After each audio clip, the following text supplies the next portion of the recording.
अस्सलाम वालेकुम friends, welcome back to Top Smarties. Drama serial Chaal. Farooq ने रुबाब को बता दिया कि साहिल की वजह से ही सारा जेवर उसके घर वालों तक दोबारा पहुंचा। शैला ने साहिल की बातों में आकर जेवर सबीन को दे दिया। इस तरह से साहिल हमारे लिए खतरे का बाइस है। जल्द अज जल्द उसे सिकंदर के ऑफिस से निकलवा दो ताकि कोई भी हमारी बात वो किसी को बता ना पाए। अब तो रुबाब ने ठान ली कि वो वाकई ऐसा ही करेगी। सिकंदर की फ़ाइल जो कि रुबाब की गाड़ी में रह गई थी वो उसे ऑफिस पहुंचाने जाती है।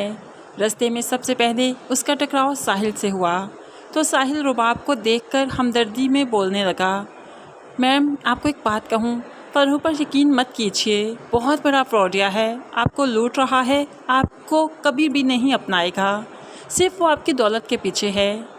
अब तो रुबाब ने आओ देखा ना ताओ देखा, ज़ोरदार थप्पड़ साहिल के मुंह पर दे मारा। दूर खड़ा सिकंदर देखता रहा कि साहिल ने आखिर ऐसी क्या बात की कि रुबाब ने थप्पड़ मार दिया। साथ ही साथ रुबाब ने शोर मचा दिया, तुम्हारी हिम्मत कैसे हुई मुझसे इस तरह से बात करने की, क्यों बदतमीज़ी कर रहे हो मुझसे। अब यहाँ पर सिकंदर को तो कुछ समझ नहीं आई कि आखिर बात क्या हुई, लेकिन समी सारा शोर सुनकर आ जाता है और यहाँ पर बहू के आंसुओं से पिघल ही जाता है। आओ देखा ना ताओ देखा, फ़ौरन से पहले गिरेबान से पकड़ते हुए साहिल को ऑफिस से निकाल दिया। तुम्हारी हिम्मत कैसे हुई मेरी बहू पर गलत नज़र रखने की, निकल जाओ यहाँ से, हमें ऐसे एम्प्लॉय की ज़रूरत नहीं है। साहिल अपनी सफाई में कुछ कहता रहा लेकिन समी ने कुछ नहीं सुना, उसको तो ऑफिस से निकाल ही दिया। सिकंदर बस देखता ही रहा।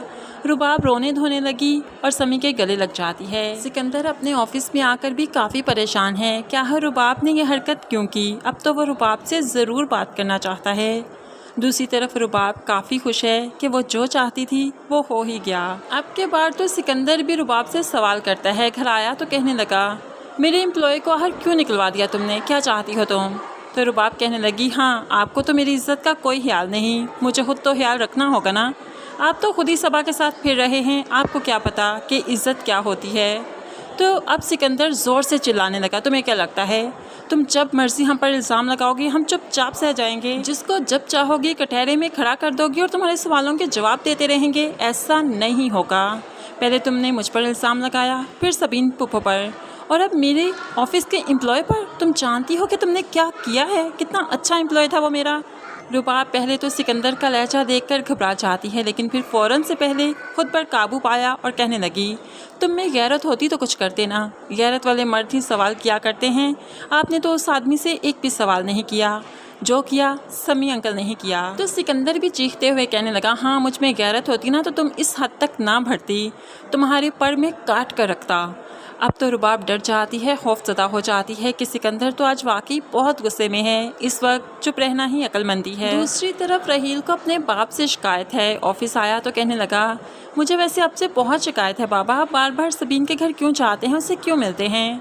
तो शौकत कहने लगा, तुम्हारी बहन की बेवकूफ़ियाँ मुझे वहाँ पर ले जाती हैं, बार बार कुछ ऐसा कर देती है कि मैं वहाँ पर जाकर शर्मिंदा हो जाता हूँ, शौक़ से नहीं जाता, तुम्हारी बहन के कारनामे सुनने जाता हूँ बस।